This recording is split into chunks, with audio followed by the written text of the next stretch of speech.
ఈరోజు మనం కూడా మనం ఉంటున్నటువంటి సంఘాల నుండి మరి దేవుడు వెళ్ళమన్న చోటకు వెళ్ళకుండా ఉండమన్న చోట ఉండకుండా ఇంకెక్కడికో వెళ్తున్నాం.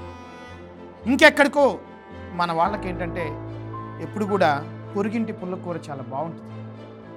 ఇంట్లో అమ్మ నాన్న ఉండింది లేకపోతే భార్య ఉండింది కొన్నాళ్ళకి ఎగటేసిద్దేమో, కొన్నాళ్ళకి నచ్చదేమో. అందుకే పెద్దలు అంటారు పొరుగింటి పుల్లకూర రుచిగా ఉంటుంది, అక్కడేదో బాగుంటుందని.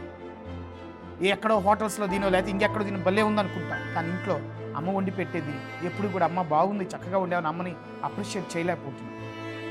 ఈరోజు దేవుడు మనకు ఒక సంఘాన్ని ఇచ్చాడు, ఆది కథోలిక సంఘము. అందులో ఉండమన్నాడు, ఉండు. అక్కడికి వెళ్ళమంటున్నాడు, వెళ్ళు. దేవుడు ఉండమన్న చోట ఉండకుండా ఇంకెక్కడికో వెళ్తే అక్కడేదో బాగుందని, అక్కడేదో ఇంకేదో ఉందని అక్కడికి వెళ్తే